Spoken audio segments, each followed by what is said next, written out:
And also, I am doing a reread. So I'm able to and I'm doing a reread after an entire year. Like, I started off this series in December of 2024. And of course, this book is really close to my heart because I was having the biggest book slump of my life. I could just not, for a period of 3 to 4 months in 2020, the latter half of 2024, I just couldn't find a book that I wanted to read. I was like, what do I do? Do I read something popular? I hate them. Do I read something indie? I hate that. I hate the premise. I hate the character. I was just all over the place. But then I was like, what has always helped me get back into reading? I would say it would be like a juicy series like this, because we've always seen certain book series define the culture of a couple of years. Like Twilight defined late 2000s. Hunger Games defined the dystopian era when Maze Runner and Divergent. And now I think this book is defining the culture of what we need right now, which is more fantastical, because the reality is jarring and reality is uncertain and it's not all of that fun. I understand why I get it. I was pulled towards this series also because of the cringe factor, because I was like, I want to be entertained a little bit. Let me see what is this all about? Because we have seen vampires, we have seen dragons, we have seen werewolves, but we have not seen fairy creatures. And fairy creatures, you can't even define them because the entire genesis of fairies is rooted in so much folklore. So you can imagine a fairy being, the tiny creatures with wings flying around like Tinkerbell. Or you can expand what fairies could mean, and they could be these powerful, godlike creatures with eternal life that have humanly figures but are completely otherworldly in nature. Yeah. Yeah. No, and I agree. But with this book in particular, they're vampires. They're vampires. Or here's my theory. I have a theory about this. It's what if this is, way in the past, right? And it's just like in Star Wars in the time long ago and far away, right? Yeah. And then what we know as fairy or what were fairies are now there's different types of fairies, obviously, and we had learned so in this book. Nowadays, those fairies are vampires because they can change form.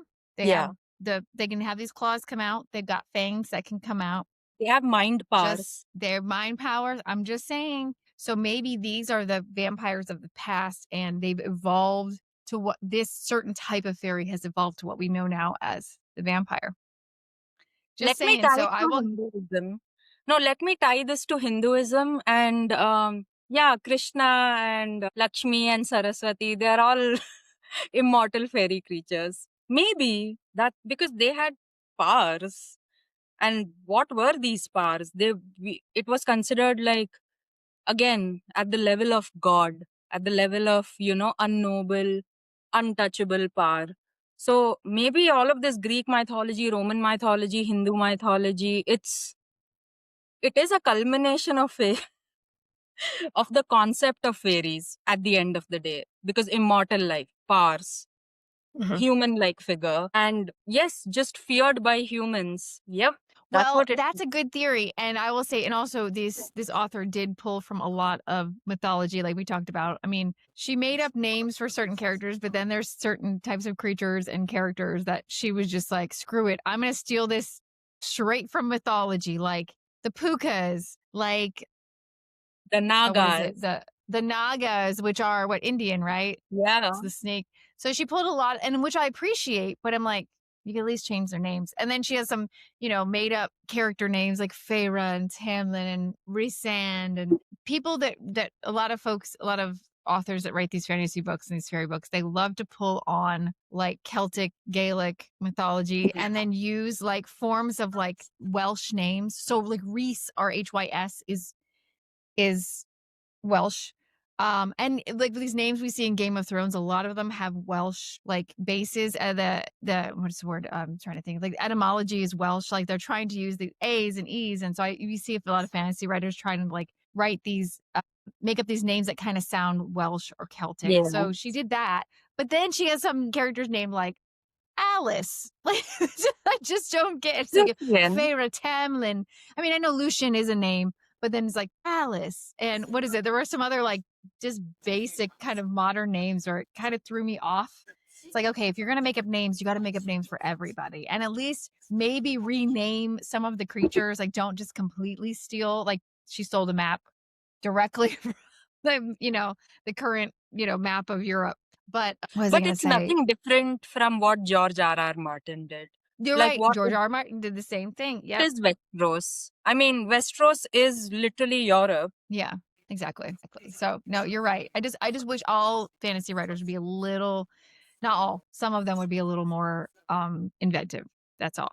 But we have all these myths and legends, right? Of fairies and creatures and gods and goddesses from the past. And if you believe in, especially like Wiccans, and if you believe it like in earth spirits, there are people that believe like there are earth spirits. I mean, you can call them fairies, but it's like they've always been here, they've never been human, and maybe they did used to interact with humans back in the day when we were more open and accepting of it, say pre 1500s, whenever, ancient Greek and Roman times. What if these creatures, these earth spirits, these nature spirits that have been here forever and that we see in different cultures, what if they were real and seen and seen as gods? And that's why we have the myths that we have now, because we were more open to, I don't know, we were more open to them back in the day. And so that's why we have all of these different gods and goddesses and fairies and different creatures.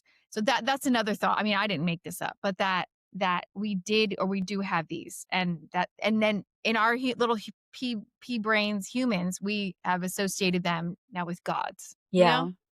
Anyway. Because they are superior to us. I mean, and also, again, what I was talking about regarding the perception of time, these nature spirits and gods, I mean, all Hindu gods are like, they have some nature domain under them. Like, there's a sun god, there's a wind god, there are all sorts of like nature domained gods. So I kind of feel like, yes, maybe they interacted with humans once upon a time, but because their perception of time is different because of being immortal, what if they're just giving us the silent treatment right now? Oh yeah, I mean, absolutely. They've abandoned us because we've abandoned them, because we modernized. I mean, that's a theory. I could believe it if I were of this belief system. Do I believe in there are spirits and things that aren't of this earth? I do personally. Like here's another one. You probably heard of it, and it's so funny. Even though this is not my background or religion, I'm still so wary of saying this word. So there's a Middle Eastern spirit that they believe in. It starts the Djinn, and I don't even want to say it because they're like, don't say it, don't talk about them. And Oh, we there are have lots gyms of in India. It's yeah. Well, fine. You can say the is it name. as taboo though for you all to say the word, to say their name? No. Really? Because yeah, in the Middle East, and I mean, there are stories, because I listen to a lot of podcasts and things on YouTube with real spooky stories, and there are people like from the Middle East, and even soldiers that when we were occupying parts of the Middle East and our different bases, and they had like the weirdest things happen, not just like seeing spirits of maybe passed on people that they killed or soldiers, but a lot of like, encounters that could only be that can be that creature, right? But lines up with stories that have been told for thousands of years in those areas. How would an Yeah. American soldier know that? And also that's also why I think there might be something to this whole, these nature spirits, these spirits that were again never human, that were here before us. Who knows what they are, and what we had more interactions with them way back in the day, and we considered them gods and fairies and things, and maybe they're there, but we're just, our brains have like shut them out. You know what I mean?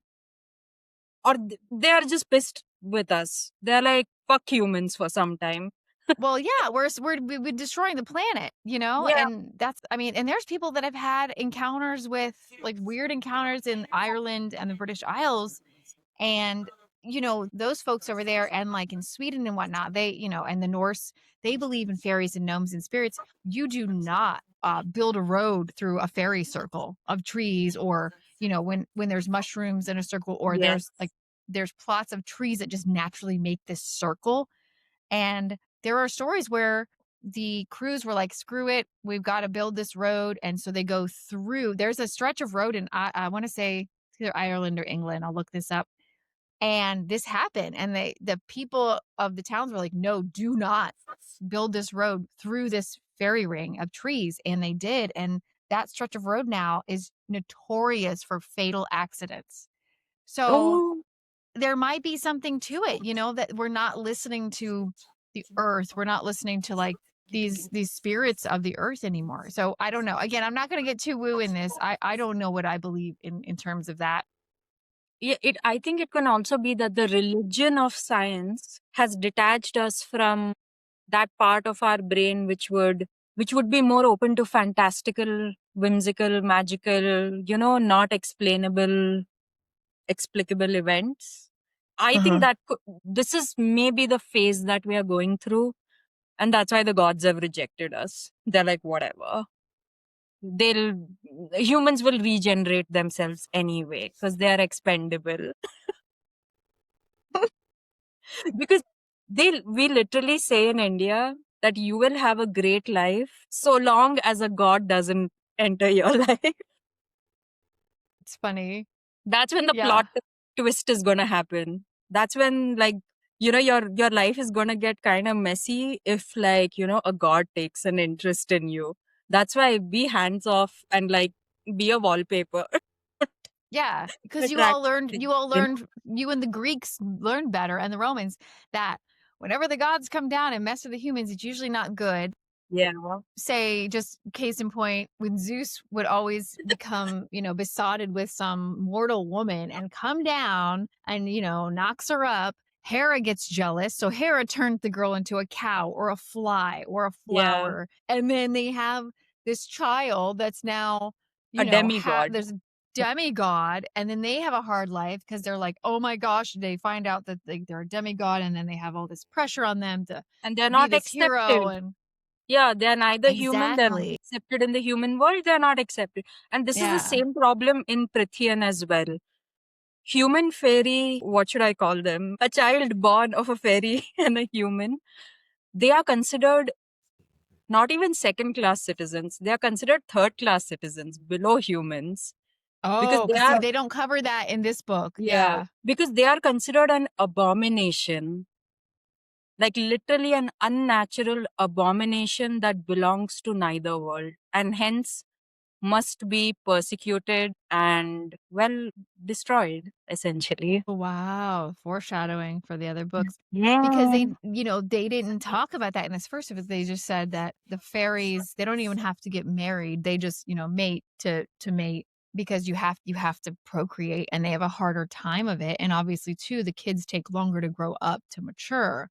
So I was kind of wondering because I was like, "Oh gosh, please don't let her get knocked out by this guy." But then they didn't talk about that, humans and fairies being compatible. And then again, I'm gonna do this spoiler. I mean, if you're this far, you're gonna get spoilers. But she gets turned into a high fae anyway in the end. So if they're gonna end up having babies, I guess she and Tamlin or whoever she ends up with, we don't know yet. They'd be like compatible, you know. So very good to know. I mean, that's why I'm curious, honestly, to go through the rest of the series because there's so much more. I think, I complain about things, but like you say, more of this girl power and feminism stuff is more addressed, and it gets evened out. And I'd like to see what else she does with the world building. I mean, this has a following for a reason, and it's not poorly written. I mean, there are some things with her style of writing that I was like, well, she's just very descriptive. Like, I'm like, okay, I get it. I get it.